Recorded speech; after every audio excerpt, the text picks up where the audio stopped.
The first question in Arena is, what champions will you and your teammate choose? And to add to that, how important is it that you pick the right champion, both for yourself and for your teammate? Is it a bad idea to pick your best champion instead of picking around your duo?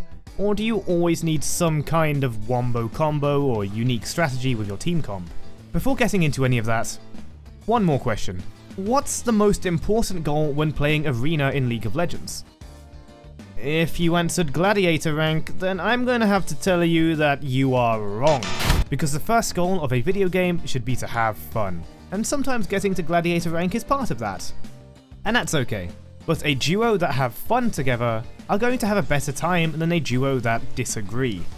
In this video, I'll be answering the aforementioned questions from the intro, but also giving you some rules to follow when picking and building your champions and team comps. But as I do, remember this quote from a very wise and sane individual. Rules are made to be broken, like buildings, or people. First, let's talk about some team composition examples, starting with one of the most obvious and traditional duos in League of Legends.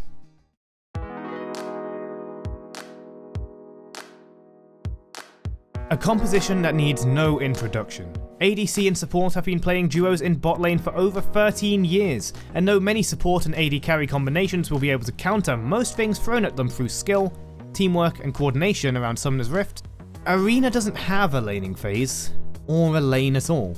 The restricted playing area that shrinks with the encircling flames puts added pressure onto both the AD carry and the support, allowing less opportunity to kite tough melee champions or dodge mage abilities, and with the stacking tenacity innate to all champions in Arena, the ADC and support role may not be the be-all and end-all of compositions despite its history. In Arena, the odds are really stacked against the ADC, and squishy enchanters don't have it easy either.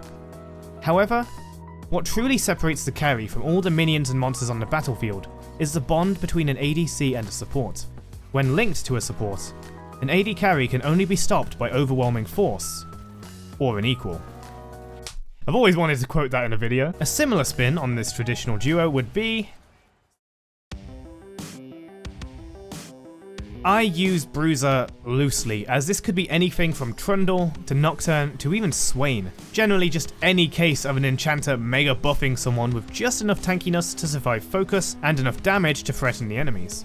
Though melee supports like Taric could work, ranged supports like Nami can also do brilliantly, providing great heals and buffs while also being able to avoid the enemy's focus. Unlike Taric, who would simply have to tank it instead, which he's pretty good at by the way. For example, Janna and Nocturne make for two fast champions with good synergy. Janna can not only slow and knock up enemies for Nocturne to chow down on, but her AD providing shield gives him even more damage in addition to the shielding. And those same CC abilities help her kite together with her high movement speed. But in a comp I'd like to aptly name Super Swain, Nami and Swain worked together as well, not only slowing the enemies to help Swain catch them in his permanent ultimate, but providing Swain the movement speed to close that gap or kite as well, providing the same benefits to Nami for avoiding enemies. Another spin on this is that the support doesn't even have to be a support class champion. With items like Sword of Blossoming Dawn, I was even able to support this Garen with spammed heals by playing Support Briar. Him getting raid boss probably helped, but Briar's abilities that help her tank herself and possibly drop aggro while doing these heals were indispensable. You can easily do this on other self-healing on-hit champions like Warwick or Xin Zhao as well.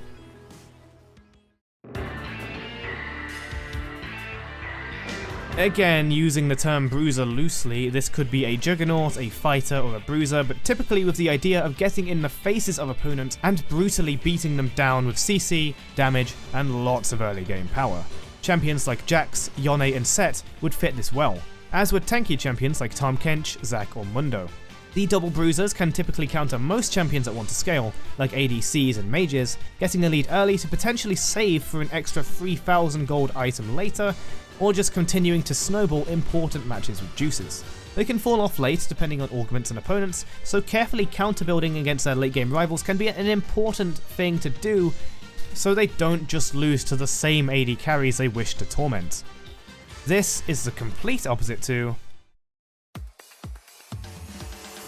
A carry can be an ADC or an APC, or even a damage-oriented bruiser like Trundle.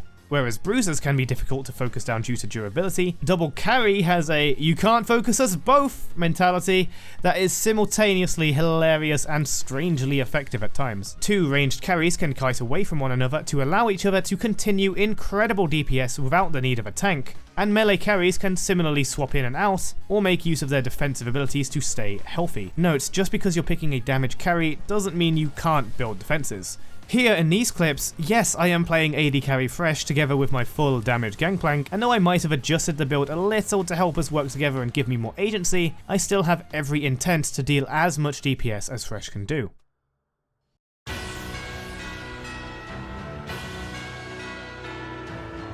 Similar to Bruiser and Support, this focuses on the melee carry class such as Master Yi, Tryndamere, or the Win Brothers. Most of these champions don't have amazing early games and need their items, so stacking everything on them needs great payoff in the late game, and they can certainly do it with the right augments and supports. Supporting a champion like Master Yi can be a real gamble, but the payoff of a well-played enchanter and, get this, someone good at Master Yi, can be really difficult for enemies to stop without some real coordination and outplaying. Moving on to some more degenerate, unique playstyles.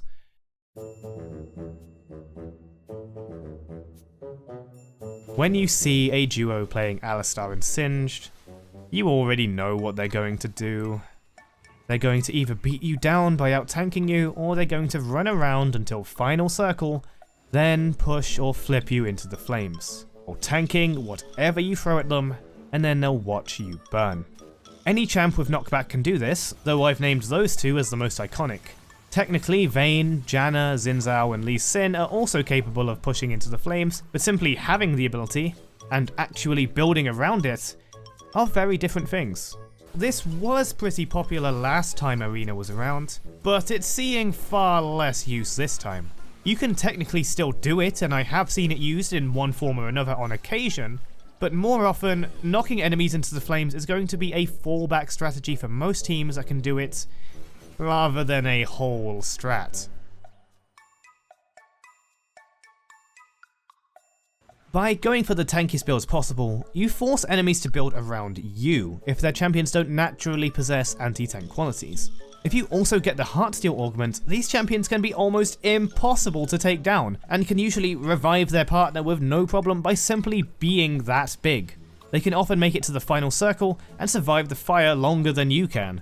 Champions like Tahm Kench, Dr. Mundo, and anyone with health scalings are common choices, but Zac in particular with his revive can last even longer in the final circle. Though tanks are probably better off with a damage-oriented partner, going double tanks is just annoying to everyone else in the game, and items like Demonic Embrace or augments like Slow Cooker can give them the damage they would otherwise lack. Now, what about bending these rules?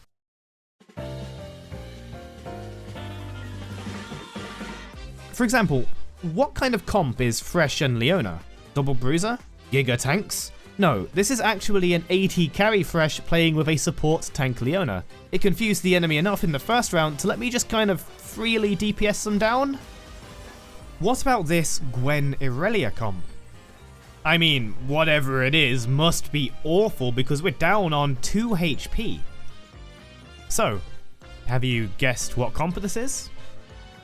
Well, as soon as I make this purchase, I've actually locked in that support Gwen this amulet was going towards. And oh my god, would you look at that! Support Gwen is going actually insane with the heals. Before then, we were actually dropping like flies. And if you're wondering, we made it to the final round until we were outplayed by Swain. Now, what about Aatrox and Xin? Nah, that's clear as day, that's Double Bruiser. But, I mean, you could call this Aatrox build a melee carry, or, you know, a Requiem.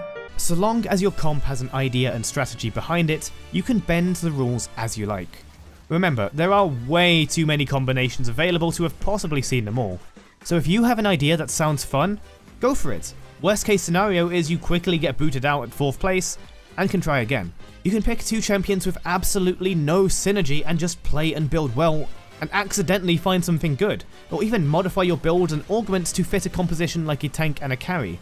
We often play this nonsense comp of Corki and Rumble with 2 Rumble ultimates, 2 Flame Spitter Gatling cones, and overwhelming damage and stat checking in an area of effect.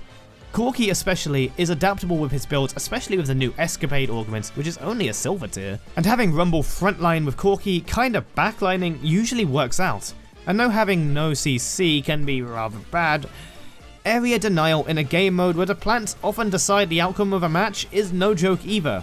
On PBE, we even won with the spooky team of Nocturne and Fiddlesticks, which worked a pseudo frontline and backline with mixed damage types. Oh, on the topic of damage types, having 2 of the same can be more than okay. Just be sure to itemize penetration if needed, and while having only physical or magical damage can be easy to itemize against, it also means only one of you needs to build something like Black Cleaver or Abyssal Mask to benefit both of you, though mixed damage types are often superior and harder to build against.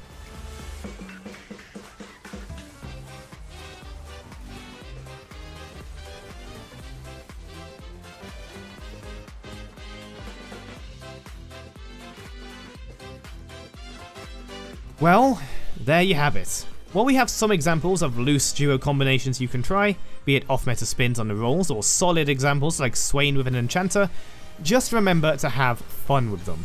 If I could make it to Gladiator last time Arena was here playing the most cursed things imaginable, you could probably do pretty well for yourself just playing whatever you really want to. This isn't a call to arms to troll pick, of course, but so long as there's a good amount of thought behind your pick or comp, it's a win in my book, as long as you and your teammates have fun. Thanks for watching, and if you have any comps you've had fun playing, be sure to share them in the comments below, and also let me know if you'd like any more content covering Arena, such as items, augment builds, or anything else. And yes, I can hear and feel my voice starting to go as I go through the script. I have been sick for a while, and I'm really trying to get this one out for you guys. Hopefully it was tolerable. So once again, I'd like to say thank you very much for watching, and I'll see you in the next one. Take care, bye bye. Special thanks to the members: Light, AJBeat91, War Squid, Ultimate Ground, Kaide, Cryo's Dad, An Era, Gentleman Zeta, Lunar Eagle 1996, 53rd Alabama Booty Obi-Wan Kenobi, Ace the Immortal, Mr. Noodle, and Recruiter. Thank you all once again.